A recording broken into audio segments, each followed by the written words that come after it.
Hi ಎಲ್ಲೋ welcome, ಎಲ್ಲ ಹೇಗಿದ್ದೀರಾ? ಎಲ್ಲ ಚೆನ್ನಾಗಿದ್ದೀರಾ ಅಂತ ಅನ್ಕೊಂಡಿದ್ದೀನಿ. ಇವತ್ತು ನಾನು ಮಾಡ್ತಾ ಇರೋ ರೆಸಿಪಿ ಬಾಳೆ ಹೂವಿನ ಪಲ್ಯ. ಬಾಳೆ ಹೂವಿನ ಪಲ್ಯ ಇದೇನು ಸ್ಪೆಷಲ್ ಆಗಿ ಹೇಳ್ತಾ ಇದಾರಲ್ಲ ಅಂತ ಅಂದ್ವಿ. ಬಾಳೆ ಗೊನೆ ಬಿಡುತ್ತಲ್ಲ ನೋಡಿ, ಬಾಳೆ ಗೊನೆಯಲ್ಲಿ ಮುಂದ್ಗಡೆ ಹೂವು ಬಿಟ್ಟಿರುತ್ತಲ್ಲ ಅದ್ರದ್ದು ಹೂವಿನ ಪಲ್ಯ ನೋಡಿ. ಬಾಳೆ ಗೊನೆ ಬಿಟ್ಟಿರುತ್ತಲ್ಲ ಅದ್ರ ಮುಂದ್ಗಡೆ ಬಿಟ್ಟಿರುತ್ತೆ, ಗೊನೆಯಲ್ಲಿ ಮುಂದ್ಗಡೆ ಹೂವು ಬಿಟ್ಟು ಆಮೇಲೆ ಗೊನೆ ಕಾಯಿ ಬಿಡೋದು, ಬಾಳೆ ಕಾಯಿಗಳು ಬಿಡೋದು, ಅದ್ರದ್ದು ಪಲ್ಯ ಮಾಡೋದು ತೋರಿಸ್ತೀನಿ. ಇದು ತುಂಬ ಆರೋಗ್ಯಕ್ಕೆ ಒಳ್ಳೆಯದು. ಹಾಗಾಗಿ ನಾನು ಮಾಡ್ತಾ ನಿಮಗೆ ಏನೇನು ಉಪಯೋಗಗಳು ಇದರಿಂದ ಅಂತ ನಿಮಗೆ ತೋರಿಸ್ತೀನಿ. ಇವಾಗ ಇದ್ರಲ್ಲಿ ಹೇಗೆ ಬಿಡಿಸ್ಕೊಳ್ಳೋದು ಎಲ್ಲ ತೋರಿಸ್ತೀನಿ ನೋಡಿ. ಬಾಳೆ ಹೂವು ತಗೊಂಡಿದ್ದೀನಿ, ಮತ್ತು ಒಗ್ಗರಣೆಗೆ ಸಾಸಿವೆ, ಕಡಲೆಬೇಳೆ, ಉದ್ದಿನಬೇಳೆ, ಕರಿಬೇವಿನ ಸೊಪ್ಪು, ಹಸಿಮೆಣಸಿಕಾಯಿ, ತೆಂಗಿನಕಾಯಿ ತುರಿ, ಮತ್ತು ಒಗ್ಗರಣೆಗೆ ಎಣ್ಣೆ ಬೇಕು. ಎಣ್ಣೆ ಇದರಲ್ಲಿ ಇಟ್ಕೊಂಡಿಲ್ಲ. ಮತ್ತು ಮಜ್ಜಿಗೆ ಬೇಕು. ಬಾಳೆ ಹೂವು ಬಿಡಿಸ್ಕೊಂತೀವಲ್ಲ ಅದು ಕಪ್ಪಾಗಬಾರ್ದು ಅಂತ ಹೇಳಿ ಅದಕ್ಕೆ ಮಜ್ಜಿಗೆ ಹಾಕಬೇಕು, ಇಲ್ಲ ಕಪ್ಪಾಗ್ಬಿಡುತ್ತೆ. ಬಾಳೆ ಹೂವು ಬಿಡಿಸೋವಾಗ ಬಿಡಿಸೋದು ಹೇಗೆ ಅಂತ ತೋರಿಸ್ತೀನಿ ನಾನು ನೋಡಿ. ಇವಾಗ ನೀರು ತಗೊಂಡಿದ್ದೀನಿ ಪಾತ್ರೆಯಲ್ಲಿ, ಅದಕ್ಕೆ ಮಜ್ಜಿಗೆ ಇಲ್ಲ ಮೊಸರು ಯಾವ್ದಾರ ಹಾಕೋಬೋದು ನೋಡಿ. ನಾನು ಮಜ್ಜಿಗೆ ಹಾಕೊಂಡಿದ್ದೀನಿ. ಬಾಳೆ ಹೂವು ಅಂತ ಅನ್ನಲ್ಲ, ಈ ಹೂವು ಇದ್ರ ಒಳಗೆ ದಳಗಳು ಇರುತ್ತೆ ನೋಡಿ. ಈ ರೀತಿ ಬಿಡಿಸ್ಕೋಬೇಕು ನೋಡಿ. ಈ ರೀತಿ ಬಿಡಿಸ್ಕೊಂಡ್ರೆ ಇದರಲ್ಲಿ ಹೂವು ಬರುತ್ತೆ. ಇದನ್ನ ಈಗ ಹಾಕಬೇಕು ನೋಡಿ.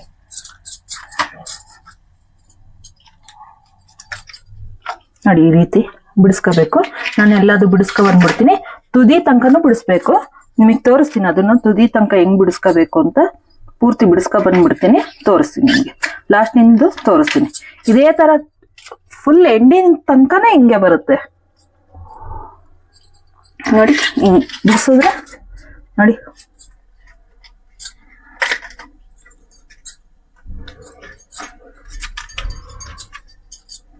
ಇದು ಪೂರ್ತಿ ಬಿಡಿಸ್ಕೊ ಬಂದ್ಬಿಡ್ತೀನಿ.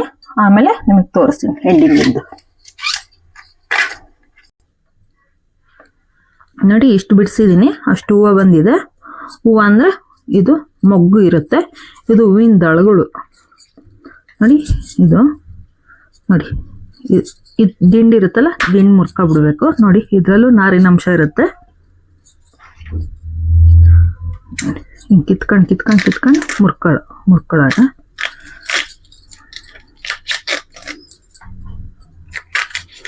ಬಿಡಿಸೋಗ ಕೈ ಒಂಥರ ಕಂದ್ರ ಟೈಪ್ ಆಗುತ್ತೆ. ಅಂದರೆ ಇದ್ರ ಸೊನೆ ಇರುತ್ತಲ್ಲ, ಆ ಸೊನೆ ಎಲ್ಲ ಮೆತ್ಕೊಳ್ಳುತ್ತೆ ಅನ್ನೋರು ಒಂಥರ ಫೀಲಿಂಗ್ ಆಗುತ್ತೆ. ಬೇರೆ ಯಾರು ಒಂಥರ ಫೀಲಿಂಗು ಅಂದರೆ ಯಾವ ಥರ ಅಂದರೆ ಕಪ್ ಆಗುತ್ತೆ. ಫಸ್ಟ್ ಬ್ರೌನ್ ಆಗುತ್ತೆ, ಆಮೇಲೆ ಬ್ಲ್ಯಾಕಿಶ್ ಬರುತ್ತೆ. ಅದು ಒಂಥರ ಎಲ್ಲ ನೋಡಿ. ಈ ಮೇಲ್ಗಡೆ ಭಾಗನ ತೆಕ್ಕೊಬಿಡ್ತೀನಿ. ಅಂಟಂಟ್ ಫೀಲಿಂಗ್ ಆಗುತ್ತೆ. ಅದನ್ನ ಬೇಡ ಅನ್ನೋರು ಕೈಗೆ ಎಣ್ಣೆ ಹಚ್ಕೊಂಡು ಮಾಡ್ಕೋಬೋದು ನೋಡಿ. ಈ ರೀತಿ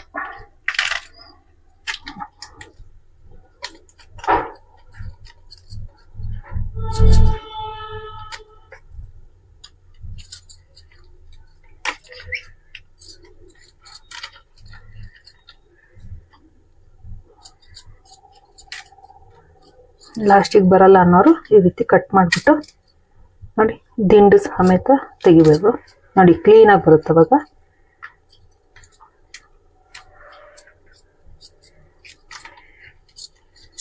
ನೋಡಿ ಕ್ಲೀನಾಗಿ ಬರುತ್ತೆ ಅವಾಗ. ಒಂದು ಹೂವನು ವೇಸ್ಟ್ ಆಗಲ್ಲ. ಆರೋಗ್ಯಕ್ಕೆ ತುಂಬ ಒಳ್ಳೆಯದು, ದೇಹಕ್ಕೂ ತಂಪು. ನಾನು ಮುಂದೆ ಮಾಡ್ತಾ ನಿಮಗೆ ಇದ್ರ ಬೆನಿಫಿಟ್ ಎಲ್ಲ ಹೇಳ್ತಾ ಬರ್ತೀನಿ.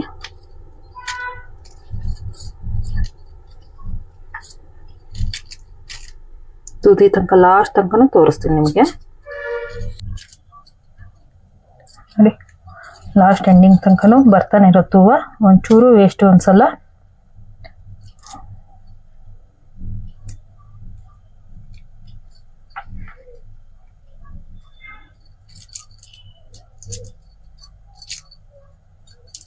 ನೋಡಿ ಲಾಸ್ಟ್ ಎಂಡಿಂಗ್ ತನಕನೂ ತೆಗ್ದಿದ್ದೀನಿ ನೋಡಿ. ಎಂಡಿಂಗ್ ತನಕನೂ ತೆಗ್ದಿದ್ದೀನಿ. ಇದನ್ನೆಲ್ಲ ನೋಡಿ, ಇದು ವೇಸ್ಟ್, ಇದು ಹೂವೆಲ್ಲ ವೇಸ್ಟ್. ಅದು ದಳ ಮಾತ್ರ ಬೇಕಾಗಿರೋದು ನನಗೆ ನೋಡಿ. ಎಲ್ಲ ಬಿಡಿಸಿಟ್ಟಿದ್ದೀನಿ. ಇವಾಗ ಒಂದೊಂದು ಉದ್ದ ಇದೆ, ಒಂದೊಂದು ಸಣ್ಣ ಇದೆ ಅಲ್ವಾ, ಅದನ್ನ ಹೆಚ್ಕೊಳ್ಳೋಣಂತೆ. ಇಷ್ಟಿಷ್ಟು ಉದ್ದನೇ ಇದ್ರೆ ತಿನ್ನಕ್ಕಾಗಲ್ಲ. ಇದನ್ನ ಹೆಚ್ಚಿಬಿಟ್ಟು ಮತ್ತೆ ಅದೇ ನೀರಿಗೆ ಹಾಕೋಣ. ಹೆಚ್ಚಾಗಿ ತೋರಿಸ್ತೀನಿ ನಾನು.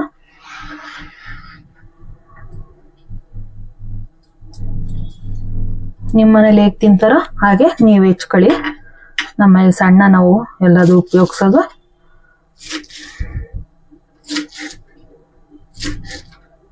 ಇದು ಕಾಂಬಿನೇಷನ್ ಚಪಾತಿ ತುಂಬಾ ಚೆನ್ನಾಗಿರುತ್ತೆ ಕಾಂಬಿನೇಷನ್. ಆಮೇಲೆ ಇದು ಬೇಳೆ ಸಾರು ಪಲ್ಯ ಅನ್ನ ಊಟ ಮಾಡಕ್ಕೆ ಚೆನ್ನಾಗಿರುತ್ತೆ ಕಾಂಬಿನೇಷನ್.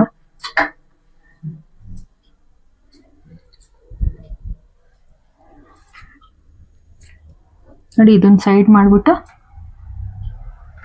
ಅದನ್ನ ತೆಕ್ಕೋಬೇಕು.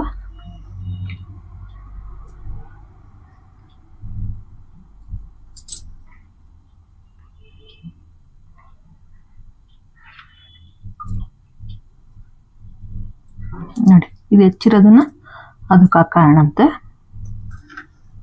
ಇಲ್ಲ ಕಪ್ಪಾಗ್ಬಿಡುತ್ತೆ, ಹಂಗಾಗಿ ಆ ಉದ್ದೇಶವಾಗಿ ಮತ್ತೆ ಅದಕ್ಕೆ ಮಜ್ಜಿಗೆ ನೀರಿಗೆ ಹಾಕೋಣ. ಎಲ್ಲದು ಹೆಚ್ಕೊ ಬಂದ್ಬಿಡ್ತೀನಿ ನಾನು. ನೋಡಿ, ಎಲ್ಲ ಬಿಡಿಸಿ ಹೆಚ್ಕೊಂಡು ಬಂದಿದ್ದೀನಿ. ನೋಡಿ, ಎಲ್ಲ ಹೆಚ್ಚಿದ್ದೀನಿ. ಈಗ ಉದ್ದುದ್ದ ಇರೋದನ್ನ ಹಿಂಗೆ ಕಟ್ ಮಾಡ್ಕೊಳ್ಳೋಣ. ರೀತಿ ಕಟ್ ಮಾಡ್ಕೋಬೇಕು. ತುಂಬಾ ಉದ್ದ ಇದ್ರು ತಿನ್ನಕ್ಕೆ ಆಗಲ್ಲ, ಪಲ್ಯ ನೆಂಚ್ಕೊಂಡು ತಿನ್ನಕ್ಕೆ ಹಿಂಸೆ ಅನ್ಸುತ್ತೆ. ಹಂಗಾಗಿ ಈ ರೀತಿ ಹೆಚ್ಕೊ ಬಂದಿದ್ದೀನಿ. ನೋಡಿ, ಇವಾಗ ಬೇಯಿಸ್ಕೋಬೇಕು. ಬನ್ನಿ ಬೇಯಿಸೋದು ಹೇಗೆ ಅಂತ ತೋರಿಸ್ತೀನಿ. ನೋಡಿ, ನೀರು ಮರಳಕ್ಕೆ ಇಟ್ಟಿದ್ದೀನಿ, ನೀರು ಕಾಯಕ್ಕೆ ಇಟ್ಟಿದ್ದೀನಿ. ನೀರು ಕಾಯಬೇಕು. ನೋಡಿ, ಅದಕ್ಕೂ ಮಜ್ಜಿಗೆ ಅಥವಾ ಮೊಸರು ಯಾವ್ದಾರ ಒಂಚೂರು ಹಾಕಬೇಕು, ಇಲ್ಲಾಂದ್ರೆ ಬೇಯೋವಾಗ ಅದು ಕಪ್ಪಾಗತ್ತೆ. ಇವಾಗ ಸ್ವಲ್ಪ ಅದಕ್ಕೆ ಒಗ್ರೋಗ್ಲಿಕ್ಕೆ ಒಂದ್ ಸ್ವಲ್ಪ ಉಪ್ಪು ಸಹ ಹಾಕಬೇಕು. ನಾನು ಸ್ವಲ್ಪ ಉಪ್ಪು ಹಾಕ್ತಾ ಇದೀನಿ. ಆಮೇಲೆ ಪಲ್ಯಕ್ಕೆ ಒಗ್ಗರಣೆಗೆ ಉಪ್ಪು ಹಾಕಬೇಕು, ರುಚಿಗೆ ತಕ್ಕಷ್ಟು ಉಪ್ಪು ಆಮೇಲೆ ಹಾಕಬೇಕು.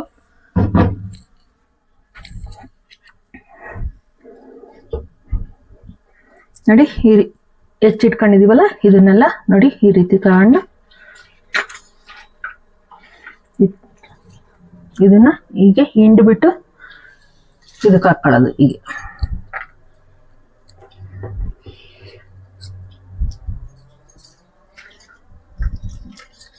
ಮೇಡಮ್ ಸ್ವಲ್ಪ ತೋರಿಸಿದ್ರಿ, ಇಷ್ಟೊಂದು ಮಾಡ್ಕೊಂಡಿದ್ದೀರಾ ಅಂತಂದ್ರೆ. ಇನ್ನ 2 ಹೂವು ಇತ್ತು, ಹಂಗಾಗಿ ಎಲ್ಲ ಹೂವನ್ನು ಬಿಡಿಸಿ ಹೆಚ್ಚು ಹಾಕೊಂಡಿದ್ದೀನಿ ನಾನು.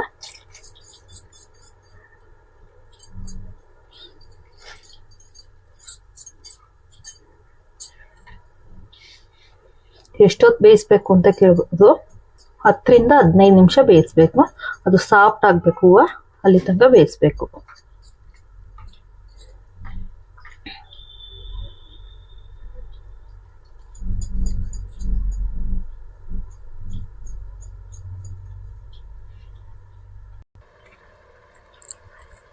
ನೋಡಿ, ಈ ರೀತಿ ಬೇಯಬೇಕು, ಚೆನ್ನಾಗಿ ಬೇಯಿಸ್ಕೋಬೇಕು. ನೋಡಿ, ಮಜ್ಜಿಗೆ ಹಾಕಿದ್ರು ಚೂರು ಬ್ಲ್ಯಾಕ್ ಆಗಿದೆ. ಮಜ್ಜಿಗೆ ಹಾಕ್ಲಿಲ್ಲ ಅಂದ್ರೆ ತುಂಬಾ ಕಪ್ಪಾಗ್ಬಿಡುತ್ತೆ.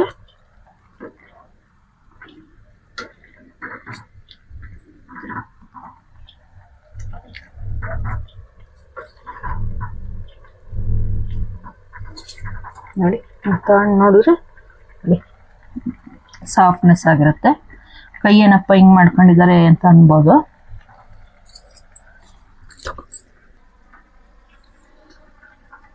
ನೋಡಿ, ಇನ್ನ ಬೇಯಬೇಕು. ನೋಡಿ, ಈ ರೀತಿ ಬೆಂದಿದೆ. ಈಗ 15 ನಿಮಿಷ ಬೇಯಿಸಿದ್ದೀನಿ ನಾನು.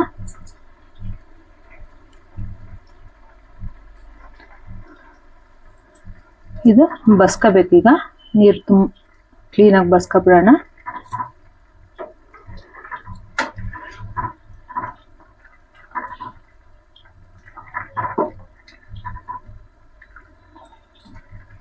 ಬಂದ್ಬಿಡ್ತೀನಿ. ನೀರೆಲ್ಲ ಬಸಿಬೇಕು ಅಂದ್ರೆ ನೀರು ಸೋರಾಕಬೇಕು. ಸೋರಾಕ ಬಂದ್ಬಿಡ್ತೀನಿ ನಾನು.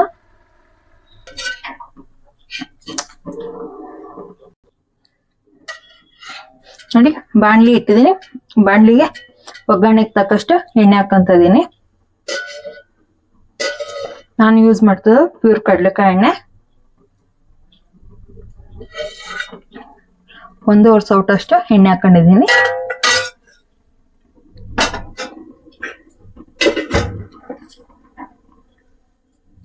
ಎಣ್ಣೆ ಕಾಯ್ಬೇಕು.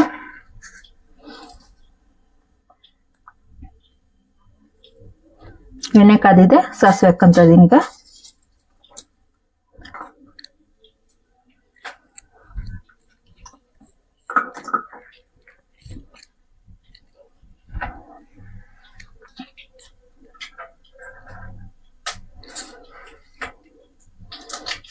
ನೋಡಿ ಸಾಸಿವೆ ಚಿಟಪಟ ಅಂದ್ಮೇಲೆ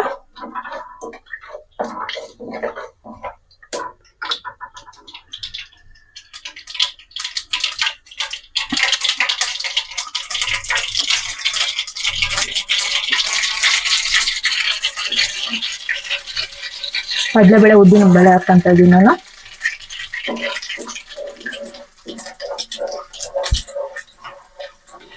ಇದೊಂಚೂರು ಗೋಲ್ಡನ್ ಬ್ರೌನ್ ಕಲರ್ ಬರಬೇಕು.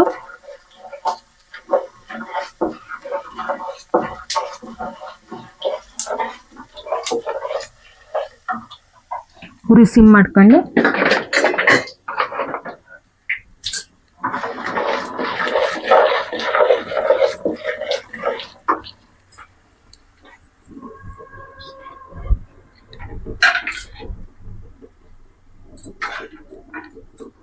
ಆವಾಗಲೇ ಹಸಿಮೆಣಸಿಕಾಯಿ ಹಾಗೆ ಇಟ್ಕೊಂಡು ತೋರಿಸಿದ್ದೆ ನೋಡಿ. ಇವಾಗ ಹೆಚ್ಚಿದ್ದೀನಿ, ಖಾರಕ್ಕೆ ತಕ್ಕಷ್ಟು ಹಸಿಮೆಣಸಿಕಾಯಿ ಹಾಕಂತ ಇದೀನಿ. ಹಸಿಮೆಣಸಿಕಾಯಿ ತಿನ್ನಲ್ಲ ಅನ್ನೋರು ಸ್ಕಿಪ್ ಮಾಡಿಬಿಟ್ಟು ಒಣಮೆಣಸಿಕಾಯಿ ಹಾಕ್ಕೋಬೋದು. ಕರಿಬೇವಿನ ಸೊಪ್ಪು ಹಾಕ್ತಾ ಇದೀನಿ.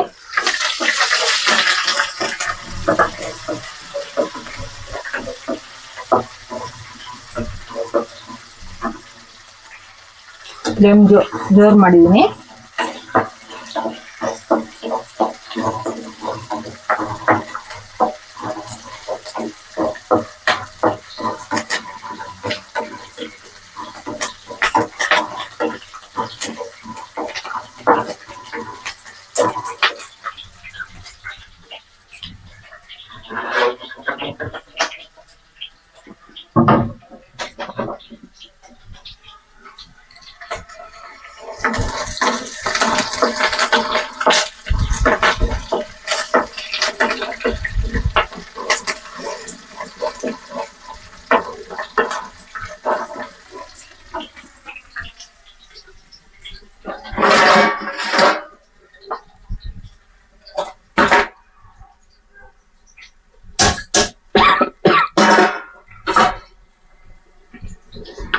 ನೋಡಿ ಬೇಯಿಸಿ ಬಸ್ತಿ ಇಟ್ಕೊಂಡಿರ್ತೀವಲ್ಲ ಬಾಳೆ ಹೂವಿನ ಹೂವು, ಅದನ್ನ ಹಾಕಂತ ಇದೀನಿ.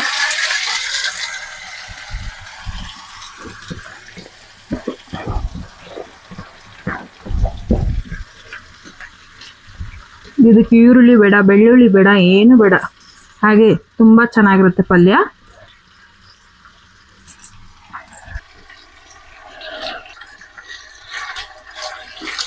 ನೋಡಿ ಇದರಲ್ಲಿ ಇವಾಗ ನೀರಿನ ಅಂಶ ಇರುತ್ತಲ್ಲ, ಬೇಯಿಸಿರ್ತೀವಲ್ಲ, ಅದು ನೀರಿನ ಅಂಶ ಬಿಡಬೇಕು.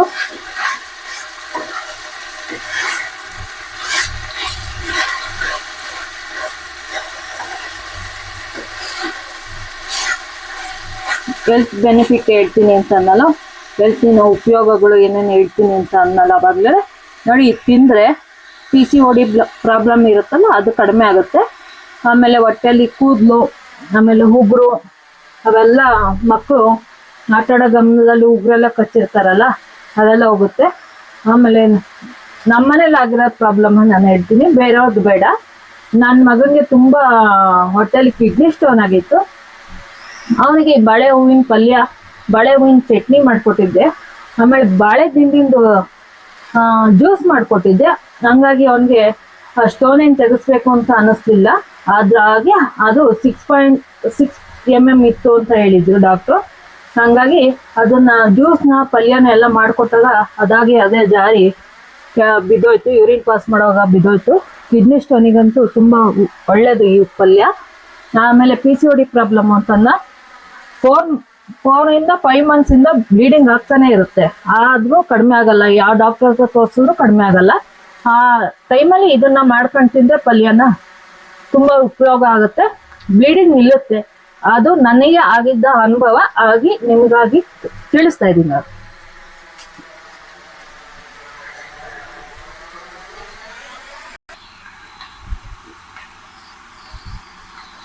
ನೋಡಿ ಉಪ್ಪು ಹಾಕ್ತಾ ಇದೀನಿ. PCOD ಪ್ರಾಬ್ಲಮ್ಗೆ ಗರ್ಕೆ ಜ್ಯೂಸ್ ಕುಡಿದ್ರೆ ಕಡಿಮೆ ಆಗುತ್ತೆ ಅಂತಾರೆ. ಗರ್ಕೆ ಜ್ಯೂಸ್ ಕುಡಿದ್ರು ಕಡಿಮೆ ಆಗಲ್ಲ.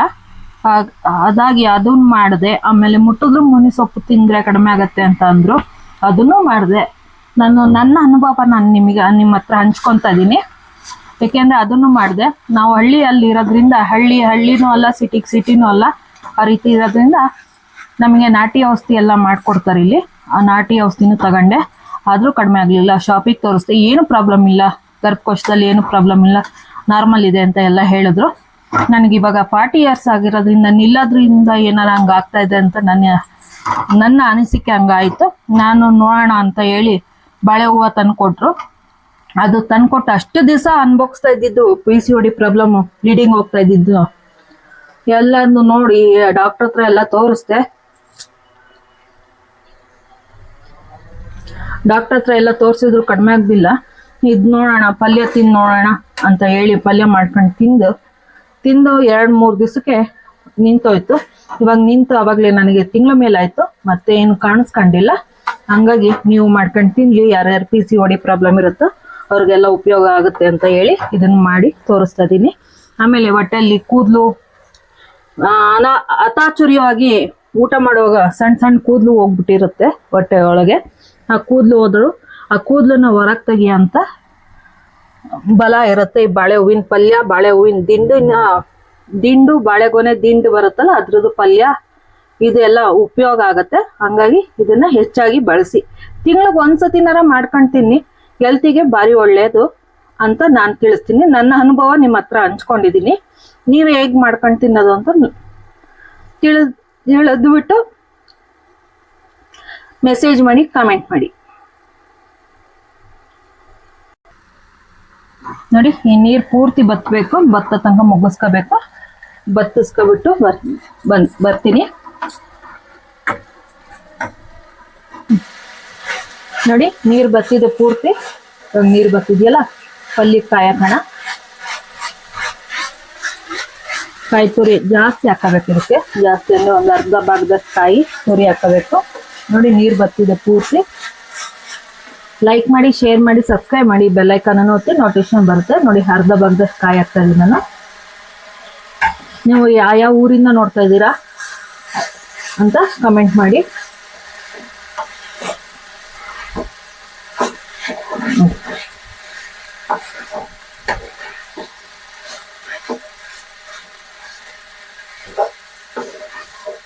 ಹೆಲ್ತಿ, ಟೇಸ್ಟಿ,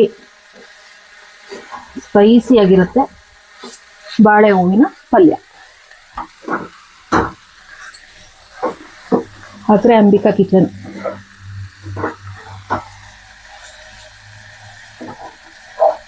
ಆಗಿದೆ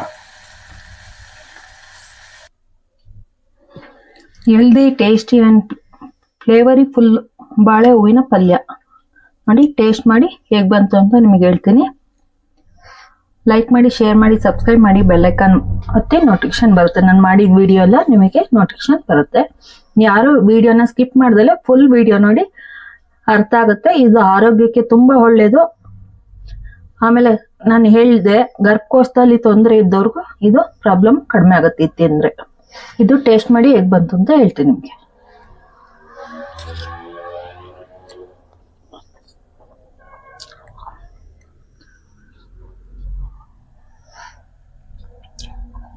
ತುಂಬಾ ಚೆನ್ನಾಗಿದೆ. ಅನ್ನನೂ ಬೇಡ ಇದಕ್ಕೆ, ಹಂಗೆ ಒಂದು ಪ್ಲೇಟು ಪೂರ್ತಿ ಹೊಟ್ಟೆ ತುಂಬುತ್ತಿದ್ದು ನಿಮಗೆ ಪಲ್ಯ ತಿನ್ಬೋದು, ಅಷ್ಟು ಚೆನ್ನಾಗಿ ಬಂದಿದೆ. ನೀವು ಮಾಡ್ಕೊಂಡು ತಿಂದು ಹೇಗೆ ಬಂತು ಅಂತ ಕಮೆಂಟ್ ಮಾಡಿ.